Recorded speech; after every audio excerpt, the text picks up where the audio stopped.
Voltei, então vamos lá. Então, no último vídeo, nós vimos até a parte de sujeito composto. Aqui, eu estou colocando para vocês sujeito determinado elíptico, oculto ou desinеncial. Então, vamos primeiro entender um pouquinho, eu vou ler o exemplo, para a gente entender, inclusive, essas nomenclaturas, né? Por que que tem esses nomes? O mais fácil, sempre eu acho, que é o sujeito oculto. Porque determinado ele é, eu sei de quem eu estou falando, ele só não aparece, ele está escondido, portanto oculto. Mas vamos ler este exemplo aqui, ó. Como estudaremos para a prova sem os livros? Que é essa pergunta. Eu sempre, então, identifico o verbo. Então, o verbo é estudaremos. Quem estudaremos? Nós. Cadê esse nós? Ele não aparece. Mas como que eu sei que é o elemento nós que eu estou falando? Eu sei porque essa parte aqui, este elemento verbal que a gente chama de desinência, que é o mos, ele indica que é a primeira pessoa do plural. Isso a gente aprendeu ano passado em estrutura e formação de palavras. O verbo, ele tem flexões, e para essas flexões nós temos duas desinências, a desinência pessoa e número, a desinência tempo e modo. Aqui a desinência pessoa e número, eu sei que corresponde ao elemento nós, porque eu tenho o morfema mos, que indica a primeira pessoa do plural. Se isso aqui é uma desinência, o mos, é por esse motivo que o sujeito vai se chamar desinencial. Oculto, porque ele está escondido. E elíptico, porque vocês se lembram que a gente aprendeu o ano passado também? Na verdade, vocês reviram, né? As figuras de linguagem. Nós temos uma figura de linguagem, que é uma figura de sintaxe, a elipse, que vocês usam no texto de vocês, quando vocês já escreveram um termo, aí vocês não vão colocá-lo de novo. A gente faz isso na fala o tempo todo. Então, eu já disse esse substantivo, esse sujeito, enfim, eu não repito. Para o meu texto não ficar muito repetitivo, eu faço uso de um recurso chamado elipse. Aqui, como é o sujeito que está escondido, eu já disse. E não quero dizer novamente elipse ou zeugma dentro do contexto de figuras de sintaxe. Aqui, como esse elemento é facilmente percebido no contexto, eu sei que eu estou falando do nós, eu tenho um sujeito elíptico. Eu tenho, na verdade, uma elipse aí, né? Porque quando o termo não está dito, ele é facilmente percebido, eu fiz esse recurso, eu fiz o uso desse recurso. Então, é desinencial, porque pela desinência a gente consegue perceber, oculto, porque ele está ali escondido, e elíptico porque se trata de uma elipse. E ele é determinado porque eu consigo identificar quem. Tudo bem? Eu vou colocar aqui para vocês um outro exemplo que eu acho bem interessante, que é o exemplo 2 aqui, ó.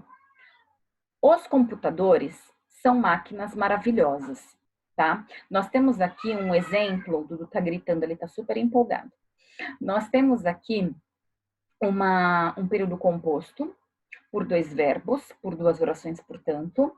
Nós temos o são, nós temos o encantam, que são dois verbos, portanto, duas orações. Período, letrinha maiúscula, até o seu pontinho final, beleza? Então, aqui nós temos quem são máquinas maravilhosas? Os computadores. Computadores aqui nesta primeira oração vai funcionar como núcleo desse sujeito, portanto, sujeito simples aqui para essa primeira oração. Aí nós vamos caminhar aqui para a segunda oração. Por isso, encantam os jovens. Encantam. Quem encantam? Eu tenho terceira pessoa do plural.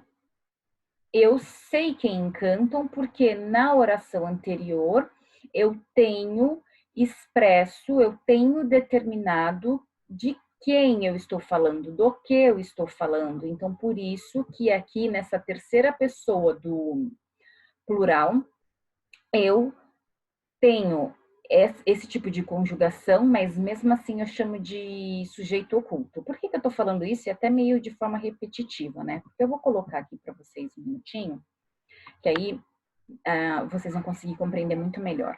O sujeito indeterminado, portanto, é o contrário do outro, né? Porque enquanto no sujeito determinado eu consigo perceber, eu consigo identificar quem ou o que, né, quem está sendo referido, o que está sendo referido, no indeterminado não. Olhem o exemplo aqui, ó. Rasgaram meu livro de matemática, telefonaram para você, falaram de você ontem na festa. Olha só a terceira pessoa do plural aí. Como estes enunciados que eu estou falando agora para vocês, eles estão descontextualizados, eu não sei de quem. Falaram, me ligaram, disseram, quem que fez tudo isso? Eu tenho sim uma terceira pessoa do plural, mas como está descontextualizado, fora do enunciado, eu não consigo perceber quem, eu não consigo determinar quem. Por isso que é indeterminado. É diferente deste exemplo aqui, ó. Os computadores são máquinas maravilhosas, por isso encantam. Encantam está na terceira pessoa do plural, mas não é um sujeito indeterminado, é um sujeito oculto. Isso eu estou explicando para vocês, assim, dessa maneira mais enfática, porque, assim, às vezes vocês estudam fazendo algum tipo de memorização, e aí, no caso do estudo da sintaxe, até pela proposta do nosso trabalho, não é o melhor caminho. Porque se eu memorizar, assim, que toda vez que eu tiver um verbo na terceira pessoa do plural, sem o sujeito expresso ali, eu tenho um sujeito indeterminado. Não. Olha o exemplo aqui. Se eu tenho um texto, já coloquei uma vez o elemento. Na segunda vez, eu posso sim colocar na terceira pessoa do plural e omitir esse termo. E não é por esse motivo que eu terei um sujeito indeterminado. Beleza? Tudo bem? Então, ó, no próximo vídeo que eu vou colocar para vocês, eu vou explicar melhor essa questão do sujeito indeterminado e nós vamos verificar as possibilidades que nós temos de sujeitos indeterminados, tá bom? Eu vou encerrar aqui para a gente já continuar a nossa conversa. Beijo!